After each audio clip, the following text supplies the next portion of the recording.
چکے ہیں, تمہارے دل تو سخت ہو چکے ہیں, اور شیطان تمہاری برائیوں کو اتنا سجا چکا ہے کہ تمہیں توبہ کرنے کی توفیق بھی نہیں ملتی, توبہ کرنے کی توفیق بھی نہیں ملتی. شیطان کا بہت پرانا ہتھیار ہے. جب آپ توبہ کرنے کا ارادہ کریں گے, شیطان کہے گا بعد میں کر لینا, بعد میں کر لینا, ابھی تو زندگی پڑی ہے, ابھی تو جوانی ہے, ابھی موج مستی کے دن ہے, کر لو. میرے نوجوان ساتھیوں, یہ جوانی کتنے دنوں تک باقی رہے گی اس کی کیا گارنٹی ہے؟ کتنے دنوں تک زندگی باقی رہے گی اس بات کی کیا گارنٹی ہے؟ ابھی ہمارے ایک دوست الہ آباد کے رہنے والے, پریاگراج کے رہنے والے, ان کے بہنوئی اچھے خاصے چلتے پھرتے انسان 3 مہینہ پہلے بیمار ہوتے ہیں, زور زور سے ان کو کھانسی آنے لگتی ہے, ایڈمٹ کیا جاتا ہے, ڈاکٹر چیک اپ کرتا ہے, کہتا ہے ان کو کینسر کی بیماری ہے, اور کینسر ان کے پھیپھڑے تک پہنچ چکا ہے, لنگز تک پہنچ چکا ہے, ان کے پورے پھیپھڑے کو کینسر نے خراب کر دیا ہے. ڈاکٹر کہتا ہے کہ اب ان کا بچنا بہت مشکل ہے. بیچارے اس وقت پریاگ راج کے جو حالات ہیں الہ آباد کے, وہاں چونکہ مہا کمبھ چل رہا ہے اور آنے جانے کے کتنے مسئلے ہیں, بیچارے اپنے بہنوئی کو لے کر کے وہ بنارس پچھلے ہفتے آئے اور بنارس کے ایک ہاسپٹل میں ایڈمٹ کیا. میں گیا تھا وہاں دیکھنے, حالت دیکھ کر کے احساس ہوا میرے بھائیوں, کل تک جو انسان بالکل صحیح تھا, چل پھر رہا تھا, اور 1 مہینے کے اندر اندر آج حالت یہ ہے ان کی ہڈیوں میں جان باقی نہیں بچی ہے. کھڑے ہو رہے ہیں تو کھڑے نہیں ہو پا رہے, ٹک نہیں پا رہے ہیں.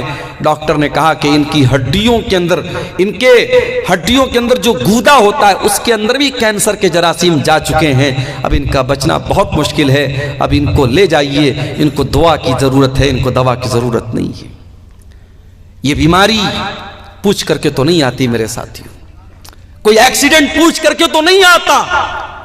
ایک نوجوان جا رہا ہے جھارکھنڈ میں, پچھلے ہفتے ایک واقعہ, پچھلے مہینے ایک واقعہ ہوا, جلسے میں گیا, اور جب جلسے سے لوٹنے لگا تو مجھے معلوم ہوا کہ ایک نوجوان لڑکا, بالکل 20-22 سال کا ینگ لڑکا, حافظ قرآن, 2 چھوٹے چھوٹے بچوں کا باپ, جلسے میں جاتا ہے اور واپسی میں اس کی بائک جو ہے پیچھے سے ایک پک اپ والا ٹکر مارتا ہے, اور آن دا اسپاٹ وہ لڑکا مر جاتا ہے.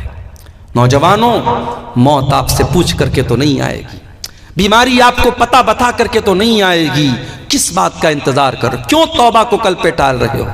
اللہ کے پیارے نبی فرماتے ہیں اغتنم خمسن قبل خمسن, 5 چیزوں کی قدر کرو 5 چیزوں کے آنے سے پہلے. شبابک قبل حرمک, اپنی جوانی کی قدر کرو بڑھاپے کے آنے سے پہلے. وصحتک قبل سقمک, اپنی تندرستی کی قدر کرو بیمار ہونے سے پہلے. وغناک قبل فقرک, اپنی دولت کی قدر کرو غریب ہونے سے پہلے. وفراغک قبل شغلک, اپنے ٹائم کی قدر کرو اس کے پہلے کہ تم بزی ہو جاؤ, مصروف ہو جاؤ.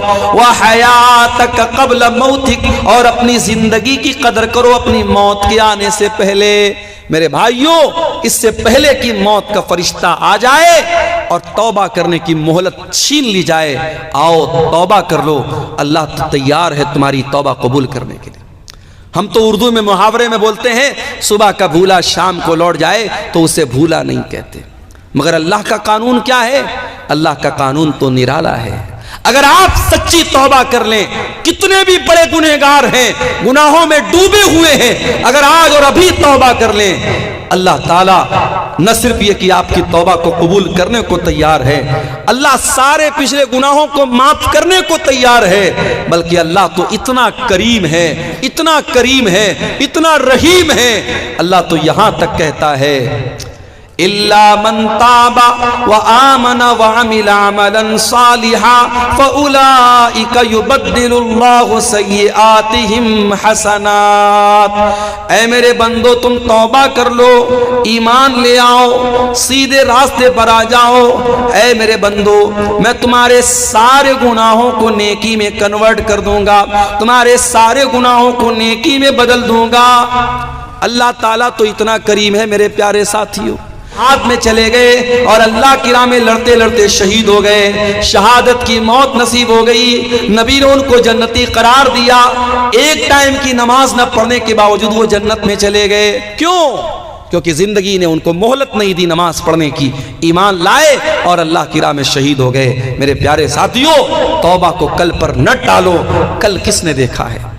حضرت یوسف علیہ السلام کے بھائیوں کو دیکھو، جب انہوں نے اپنے بھائی کو قتل کرنے کی پلاننگ کی تو ان کے دماغ میں بھی شیطان نے یہی وسوسہ ڈالا کہ آج یہ گناہ کر لو، کل توبہ کر لیں گے۔ قرآن کہتا ہے بھائیوں نے آپس میں میٹنگ کی اور کہا اقتلوا یوسف او اطرحوه ارضا یخر لکم وجہ ابیکم وتکونوا من بعدہ قوما صالحین۔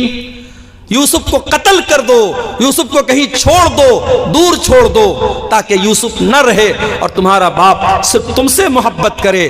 اور کہتے ہیں آپس میں کہ بعد میں ہم لوگ نیک بن جائیں گے، بعد میں توبہ کر لیں گے۔ معاف کرنا میرے پیارے ساتھیوں، توبہ کو کل پہ ٹالنا یہ بھی شیطان کی بہت بڑی چال ہے۔ اور توبہ کو کیوں ٹالتا ہے انسان؟ کیونکہ دل اس کا کٹھور ہو چکا ہے۔ اس دل پر محنت کرو میرے پیارے ساتھیوں۔ ہمارا دل تو اتنا کٹھور ہو چکا ہے، نوجوانوں کا موبائل لے کر چیک کیا جائے، ان کے یوٹیوب کی پلے لسٹ میں جا کے دیکھا جائے انہوں نے کتنی دیر اپنا ٹائم قرآن کو سننے میں گزارا، کتنا ٹائم انہوں نے علماء کے بیانات کو سننے میں گزارا، اور کتنا ٹائم انہوں نے فلمی ناچ گانوں میں گزارا، کتنا ٹائم انہوں نے کامیڈی دیکھنے میں گزارا، کتنا ٹائم انہوں نے فیس بک کی ریلز دیکھنے میں گزارا۔ آج فضول اور لایانی چیزیں دیکھنے میں ہمارا نوجوان اپنا کتنا ٹائم ویسٹ کر رہا ہے۔ میرے پیارے نوجوان ساتھیوں، اگر آپ کے دل کو میوزک سے سکون مل رہا ہے، گانے سے سکون مل رہا ہے، اگر آپ کو فیس بک کی بیہودہ ریل سے اور انسٹاگرام کے گندے ویڈیوز سے مزہ آ رہا ہے، اس کا مطلب یہ ہوا کہ آپ کا دل مردہ ہو چکا ہے، کیونکہ قرآن کہتا ہے الا بذکر اللہ تطمئن القلوب۔ او لوگو، اللہ تعالیٰ کے ذکر سے ایمان والوں کے دل کو سکون ملتا ہے۔ جس دل میں ایمان ہوگا اس دل کو اللہ تعالیٰ کے ذکر سے اور قرآن سے سکون ملے گا۔ آج بھی میں دعوے کے ساتھ آپ سے کہتا ہوں، عربی آپ کی زبان نہیں ہے، آپ بہار کے دربھنگا کے علاقے کے رہنے والے، آپ کی اپنی ایک مخصوص زبان ہے، عربی آپ کو نہیں آتی ہوگی، پھر بھی اگر آپ کسی اچھے قاری کی آواز میں اگر قرآن کریم کو آپ موبائل پر چلا کر کے اس کی تلاوت کو سنیں، ایئر فون کانوں میں لگا لیں، ہیڈ فون کانوں میں لگا لیں، میں دعوے کے ساتھ کرتا ہوں میرے بھائیوں کہ وہ قرآن آپ کے دل کے تاروں کو چھیڑے گا، وہ قرآن آپ کے دل پر اپیل کرے گا۔ یہ قرآن کی خاصیت ہے میرے پیارے ساتھیوں۔ آج ہم حرم میں دیکھتے ہیں جب شیخ عبد الرحمن السدیس قرآن پڑھتے ہیں، جب شیخ شریم جب وہ قرآن پڑھتے تھے، حرم میں افریقہ کا کالا بھی ہے، امریکہ کا گورا بھی ہے، بنگال کا بنگالی بھی ہے، انڈیا اور پاکستان کا اردو ہندی بولنے والا بھی ہے، مختلف علاقوں کے لوگ ہیں، زبانیں الگ ہیں، کلچر الگ ہیں، مگر جب قرآن پڑھا جاتا ہے، عذاب کی آیتیں آتی ہیں، شیخ سدیس بھی رونے لگتے ہیں، شیخ شریم بھی رونے لگتے ہیں، اور وہ عربی نہ جاننے والا بھی جب وہ قرآن سنتا ہے اپنی آنکھوں پر اس کو بھی اختیار نہیں ہوتا، وہ بھی رونے لگتا ہے۔ یہ قرآن وہ کتاب ہے میرے ساتھیوں۔ اسی لیے اللہ اس کتاب کے بارے میں کہتا ہے لو انزلنا ھذا القرآن علی جبل لرأیتہ خاشعا متصدعا من خشیۃ اللہ۔ اگر اس قرآن کو ہم نے کسی پہاڑ کے اوپر بھی اتارا ہوتا تو پہاڑ بھی اللہ کے خوف سے ریزہ ریزہ ہو جاتا۔ اے انسانوں، تمہارے دل تو بڑے کمزور، بڑے نازک ہیں، گوشت پوست کے بنے ہوئے معمولی سے دل ہیں، قرآن کسی پہاڑ پہ اترتا تو پہاڑ بھی چور چور ہو جاتا، تمہارے دل کی کیا حیثیت ہے؟ تو قرآن سے اپنا تعلق جوڑو میرے پیارے ساتھیوں، قرآن آپ کے دل کو موم بنائے گا، قرآن آپ کے دل کو نرم بنائے گا۔ میری پیاری ماں بہنوں، افسوس کی بات ہے آج آپ بھی قرآن سے بہت دور ہیں۔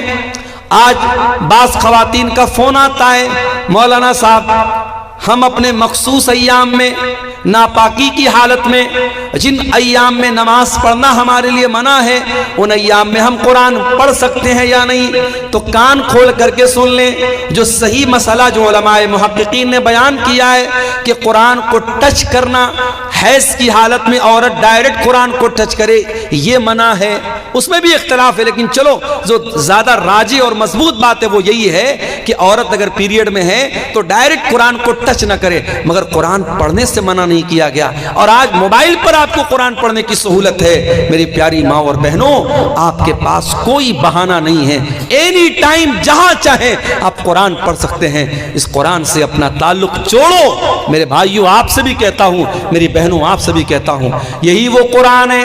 اما عائشہ رضی اللہ تعالیٰ عنہ چاشت کی نماز پڑھ رہی ہیں اور اسی قرآن کی تلاوت کر رہی ہیں، اور قرآن پڑھتے پڑھتے جب اما عائشہ سورہ طور کی اس آیت پر پہنچتی ہیں، فمن اللہ علینا ووقانا عذاب السموم، سورہ طور کی تلاوت کر رہی حضرت عائشہ، اور اس آیت پر جب پہنچتی ہیں کہ جنتی جب جنت میں جائیں گے تو کہیں گے اے اللہ تیرا احسان ہے ہم پر کہ تو نے ہم کو جہنم کی آگ سے بچا لیا۔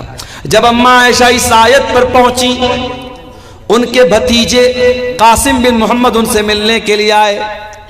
بھتیجے نے دیکھا کہ میری پھوپھی جان قرآن پڑھ رہی ہیں، سورہ طور پڑھ رہی ہیں چاشت کی نماز میں، تو بھتیجے وہاں سے چلے گئے، اور بہت دیر کے بعد مارکیٹ میں سودا سلف لینے کے بعد بہت دیر کے بعد جب واپس آئے، کیا دیکھتے ہیں میری پھوپھی جان اسی آیت کو پڑھتی چلی جا رہی ہیں اور روتی چلی جا رہی ہیں، اپنے آنسوؤں کو دوپٹے سے پوچھتی چلی جا رہی ہیں۔ فمن اللہ علینا ووقانا عذاب السموم، اے اللہ تیرا احسان ہے ہم پر کہ تو نے ہم کو جہنم کی آگ سے بچا لیا۔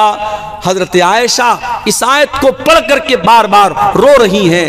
میرے پیارے ساتھیوں، میری پیاری ماں اور بہنوں، وہ قرآن آج ہمارے پاس بھی ہے۔ اگر اپنے دل کی بھلائی چاہتے ہو، اپنے دل کو نرم کرنا چاہتے ہو، تو ذرا قرآن سے اپنا تعلق مضبوط کرو اور قرآن سے جڑو میرے پیارے ساتھیوں۔ دل کی سختی کو اگر دور کرنا ہے میرے پیارے بھائیوں، تو دنیا میں بہت ساری چیزیں جو جائز ہیں، جائز چیزوں کو بھی حد سے زیادہ ان سے تعلق نہ جوڑو۔ مثال کے طور پہ کھانا پینا پہننا ظاہر کی جائز ہے، مگر آپ ان جائز چیزوں میں بھی جب حد سے زیادہ مبتلا ہو جائیں گے تو دل کٹھور ہو جائے گا۔ جیسے بعض لوگ کیا ہوتے ہیں، ان کو ہمیشہ کھانے ہی کی بات رہتی ہے کہ آج یہ کھائیں گے کل وہ کھائیں گے، طرح طرح کے کھانے پینے، یعنی زندگی کا مقصد کیا ہے؟ چٹپٹی چیزیں کھانا، کھانا ہی کھانا ان کی زندگی کا مقصد ہے۔ بعض لوگوں کو آپ دیکھیے صبح کو الگ کپڑا پہن رہے ہیں، شام کو الگ کپڑا پہن رہے ہیں، یعنی کپڑے ہی ان کی زندگی کا مقصد ہے۔ بعض عورتوں کو دیکھیے، ان کی زندگی میں کپڑے، میری الماری میں اتنے کپڑے ہیں، میرے وارڈروب میں اتنے کپڑے ہیں، کپڑوں کو انہوں نے زندگی بنا کے رکھا ہے۔ یاد رکھو میرے پیارے ساتھیوں، اس دنیا سے اتنا ہی تعلق جوڑو جتنے کی ضرورت ہے، اصل تیاری آخرت کی کرو۔ دنیا میں اچھا کھاؤ اچھا پہنو منع نہیں ہے، مگر دنیا کو سب کچھ اگر سمجھ کر کے بیٹھ گئے تو قرآن کی وارننگ بھی سن لو، بل تؤثرون الحیات الدنیا والآخرۃ خیر وابقی۔ میرے بندو تم دنیا کی زندگی کو ترجیح دیتے ہو، دنیا کی زندگی کو پرائیورٹی دیتے ہو، سب کچھ سمجھتے ہو، جبکہ آخرت کی زندگی زیادہ بہتر اور زیادہ باقی رہنے والی ہے۔ یہ کون سی عقل مندی ہے کہ اس 40 سال کی 50 سال کی زندگی کے لیے اتنی محنت ہم کرتے ہیں اور اس پرماننٹ زندگی کے لیے ہم کوئی محنت نہیں کرتے۔ میں نے اپنی آنکھوں سے دیکھا ہے لوگوں کو جن کو اپنے سونے کی چوڑیوں پر بڑا ناز تھا، وہ عورتیں جب مر گئیں ان کی چوڑیاں کسی اور کے ہاتھوں میں چلی گئیں۔ جن کو اپنے بینک بیلنس پر بڑا ناز تھا، اپنی دولت پر بڑا ناز تھا، اپنی سرکاری نوکری پر بڑا ناز تھا، آج دنیا سے چلے گئے۔ ان کے بچے کہیں چلے گئے، ان کی بیوی کہیں چلی گئی، ان کی پراپرٹی پر کوئی اور قابض ہو گیا۔ میرے پیارے ساتھیوں، یہ دنیا ہے، یہ دنیا ہے۔ وَمَا الْحَيَاةُ الدُّنْيَا إِلَّا مَتَاعُ الْغُرُورِ، یہ دھوکے کا سامان ہے، یہ دھوکے کا سامان ہے، بڑی بے وفا ہے یہ دنیا۔ اس دنیا نے آج تک کسی کے ساتھ وفا نہیں کی ہے۔ عبد الرحمن ابن عوف کو دیکھو، کون ہے عبد الرحمن بن عوف؟ نبی کے بڑے جلیل القدر صحابی ہیں، نبی کے ان 10 صحابہ میں شامل ہیں جن کو اللہ کے نبی نے جنت کی خوشخبری سنائی ہے۔ رمضان کا مہینہ ہے، دسترخوان لگا ہوا ہے، عبد الرحمن بن عوف افطار کرنے کے لیے بیٹھے ہوئے ہیں۔ اچانک ان کو جنگ احد کا ایک منظر یاد آ جاتا ہے۔ جنگ احد میں اللہ کے نبی کے ایک صحابی جن کا نام مصعب بن عمیر تھا وہ شہید ہو جاتے ہیں۔ مصعب بن عمیر لمبے تڑنگے بدن کے مالک تھے، جب کفنایا جانے لگا تو کفن کی چادر چھوٹی پڑ گئی، ان کے سر کو ڈھانپا جاتا تھا تو پیر کھل جاتا تھا، پیر کو ڈھانپا جاتا تھا تو سر کھل جاتا تھا، بڑی مشکل سے ان کے سر کو ڈھانپا گیا اور پیر کے اوپر اذخر گھاس کو ڈال کر کے ان کو قبر میں ڈالا گیا۔ عبد الرحمن بن عوف کہتے ہیں او لوگو، مصعب بن عمیر اللہ کے نبی کے اتنے جلیل القدر صحابی تھے اور اس حالت میں ان کو دفن کیا گیا کہ ان کو کفن کی چادر تک نصیب نہ ہوئی۔ یہ وہ لوگ تھے جنہوں نے دنیا میں نیکی کی اور آخرت میں اس کا بدلہ پائیں گے، اور ایک ہم لوگ ہیں کہ جو اپنی نیکی کا مزہ دنیا میں پا رہے دنیا میں کھا رہے ہیں۔ اتنا کہہ کر کے عبد الرحمن بن عوف رونے لگے اور دسترخوان چھوڑ کر کے چلے گئے، ایک چیز اپنے منہ میں نہ ڈالی۔ دنیا کی ساری نعمتیں ان کے لیے حقیر بن گئی۔ میرے بھائیوں، ساری نعمتیں سامنے ہیں، مگر جب اپنی آخرت کو یاد کیا، اپنے انجام کو یاد کیا، عبد الرحمن بن عوف نے اس دسترخوان سے ایک بھی سامان نہیں اٹھایا اور بغیر کھائے چل دیے۔ تو کھاؤ پیو، لیکن ایک حد تک میرے پیارے ساتھیوں دنیا سے ایک حد تک اپنا تعلق جوڑو۔ اسی لیے قرآن کہتا ہے وَابْتَغِ فِي مَا آتَاكَ اللَّهُ الدَّارَ الْآخِرَةَ وَلَا تَنْسَ نَصِيبَكَ مِنَ الدُّنْيَا۔ دنیا میں آخرت کی تیاری کرو اور دنیا کو سب کچھ نہ سمجھو۔ دنیا میں جو تمہارا حق ہے، جو حصہ ہے، اس کو مت بھولو، لیکن دنیا میں آخرت کی تیاری کرو۔ تو دل کی سختی کو اگر دور کرنا ہے تو یہ کام ہمیں کرنا پڑے گا کہ ہم دنیا سے بس ضرورت بھر تعلق رکھیں، دنیا دار نہ بنے، دنیا پرست نہ بنے۔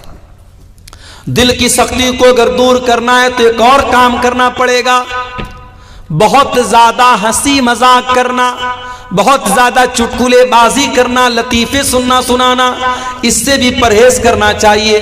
اللہ کے پیارے نبی فرماتے ہیں وَلَا تُكْثِرِ الضِّحْكَ فَإِنَّ كَثْرَةَ الضِّحْكِ تُمِيتُ الْقَلْبَ۔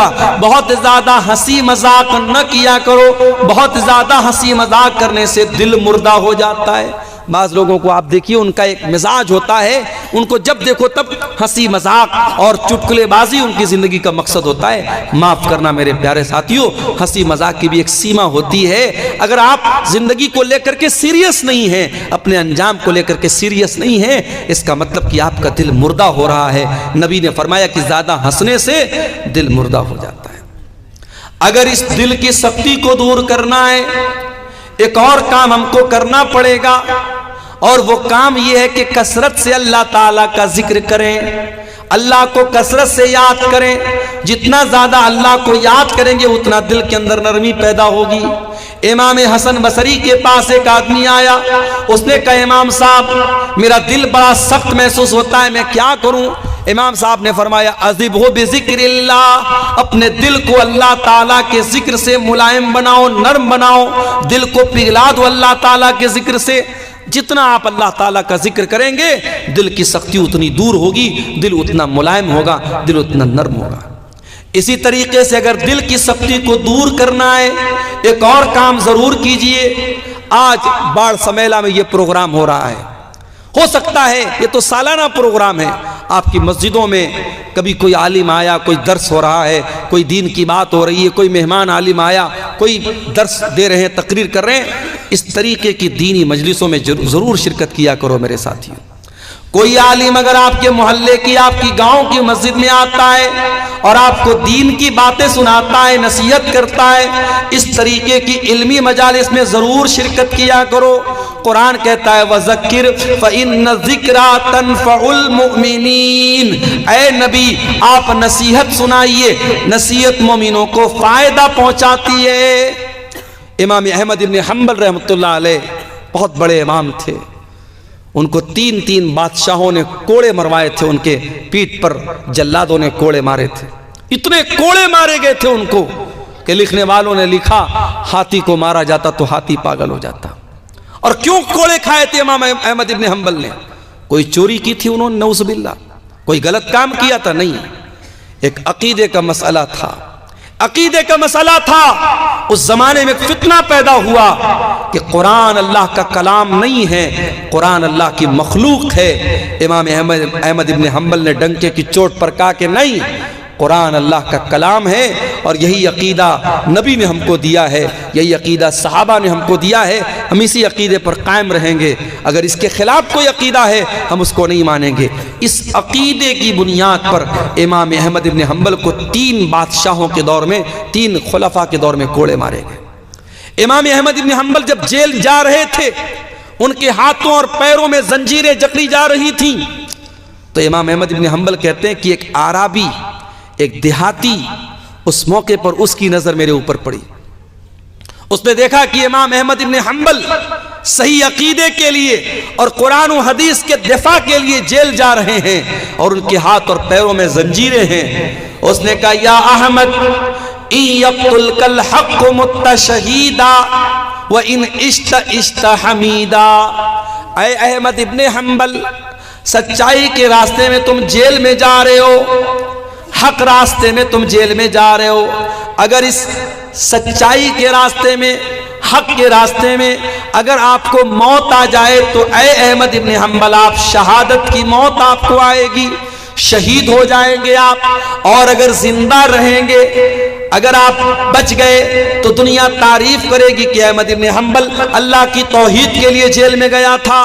اے احمد ابن حنبل آپ کے دونوں ہاتھ میں لڈو ہے، مر گئے تو شہادت کی موت ہوگی، بچ گئے تو لوگ آپ کی تعریف کریں گے۔ احمد ابن حنبل کہتے جب میں جیل میں گیا اور جلادوں نے میری پیٹھ پر کوڑے برسائے اور میرے ہاتھوں میں جب زنجیریں پہنائی گئیں تو مجھے اس جلاد کی بات، اس عرابی کی بات یاد آئی، اس دیہاتی کی بات یاد آئی، فقوی قلبی، اور اس کی باتوں کو یاد کر کے میرا دل مضبوط ہو گیا۔ میرے پیارے ساتھیوں، کبھی ایسا ہوتا ہے کوئی ایک تقریر، کوئی ایک بات، کسی عالم کی کوئی ایک نصیحت دل کی دنیا بدل دیتی ہے۔ ایک ڈاکو تھا جس کا کام تھا ڈاکہ ڈالنا، جس کا کام تھا چوری کرنا، لوگوں کے گھروں میں جا کے چوری کرتا تھا، ڈاکہ ڈالتا تھا۔ اسے ایک لڑکی سے محبت ہو گئی، اس لڑکی سے ملنے کے لیے اس کے مکان کی چھت پہ گیا، رات کا سناٹا تھا، دور کوئی اپنے گھر میں بیٹھ کے قرآن پڑھ رہا تھا، اور قرآن پڑھتے پڑھتے سورہ حدید کی آیت نمبر 16 اس تلاوت کرنے والے نے تلاوت کی، اور وہ اس چور اور ڈاکو کے کانوں میں وہ آیت پڑ گئی، أَلَمْ يَعْنِ لِلَّذِينَ آمَنُوا أَن تَخْشَعَ قُلُوبُهُمْ لِذِكْرِ اللَّهِ، کیا ایمان والوں کے لیے ابھی وہ سمے نہیں آیا، وہ وقت نہیں آیا کہ اللہ کا کلام سن کر کے ان کے دل پگھل جائیں۔ یہ آیت اس چور کے کان میں پڑی، اس ڈاکو کے کان میں پڑی، اس نے کہا کہ اے اللہ اب وہ سمے آ چکا ہے، وہ وقت آ چکا ہے، اے اللہ میں توبہ کرنا چاہتا ہوں۔ وہ وہاں سے نکلا اور ایک دوسری جگہ پہنچا جہاں بہت سارے لوگ اکٹھا تھے اور آپس میں باتیں کر رہے تھے۔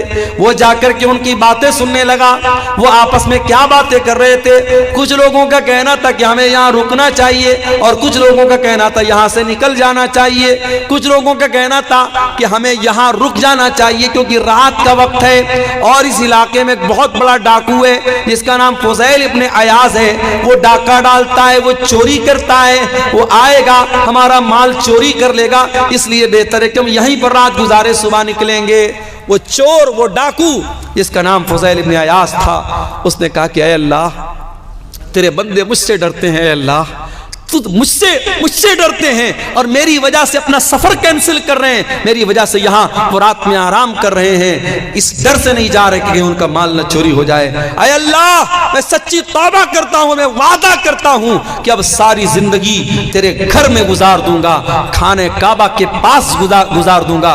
اے اللہ میں خانے کعبہ سے اپنے آپ کو جوڑ دوں گا۔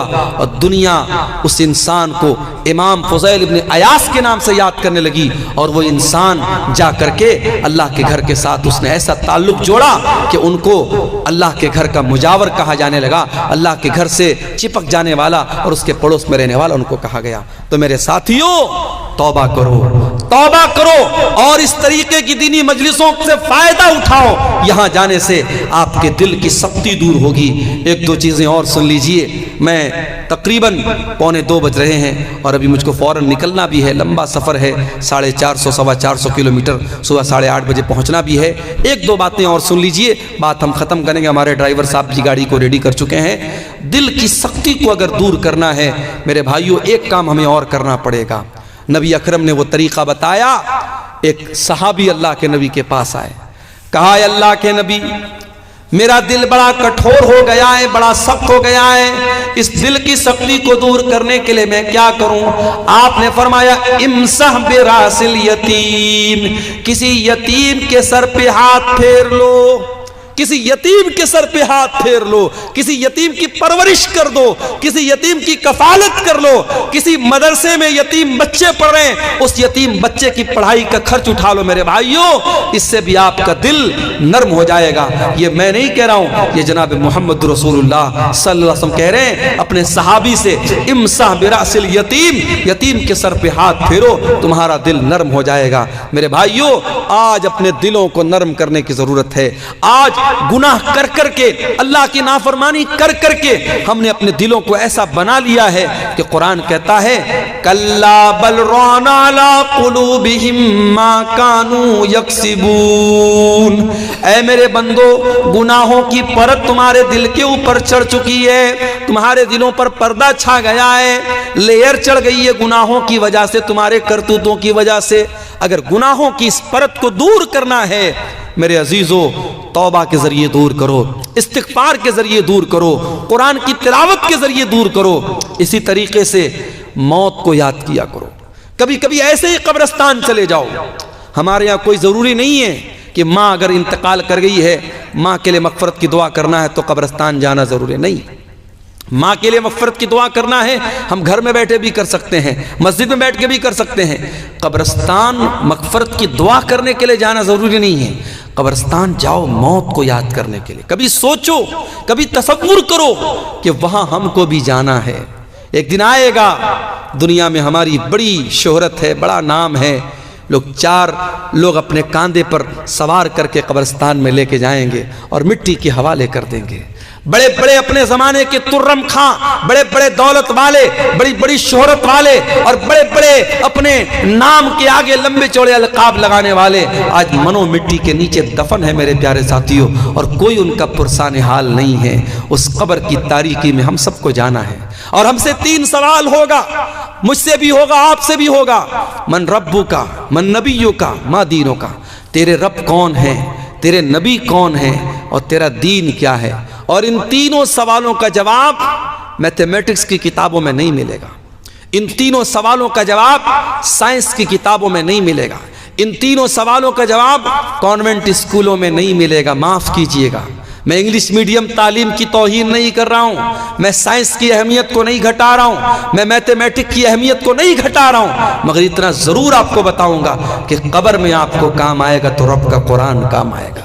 یہی قرآن جس کے پڑھنے والوں کو آپ حقیر سمجھتے ہیں، جس کے پڑھانے والوں کو آپ حقیر سمجھتے ہیں، جو قرآن پڑھانے والا آج رمضان میں زکوٰۃ کی بھیک مانگنے آپ کے در پہ آئے تب وہ مدرسہ چلائے گا۔ یہ حالات کیوں ہیں میری قوم کے؟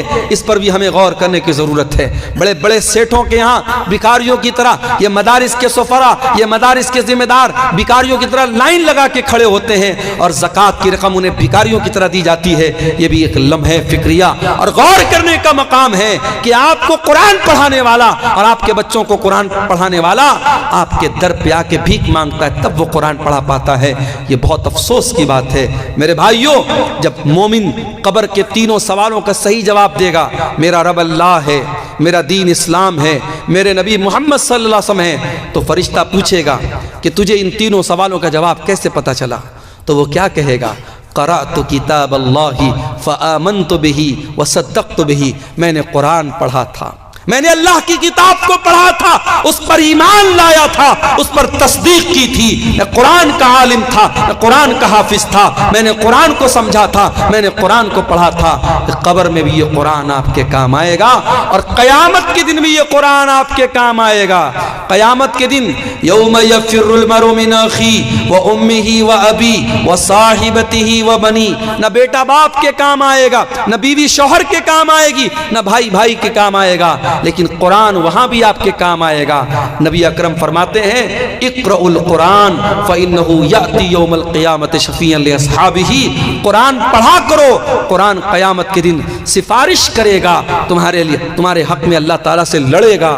میرے بھائیوں قرآن سے اپنا تعلق مضبوط کرو، موت کو یاد کرو، قبرستان جایا کرو، اس سے بھی انشاءاللہ ہمارے دلوں کی سختی دور ہوگی۔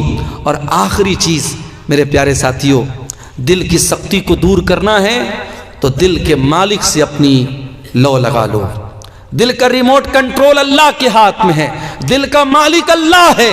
اللہ جب تک نہیں چاہے گا آپ کا دل ہدایت پر نہیں آ سکتا، آپ کا دل صحیح راستے پر نہیں آ سکتا، اور جس دن اللہ چاہے گا بڑے سے بڑے گمراہ انسان کو اللہ ایمان کی توفیق دے دے گا۔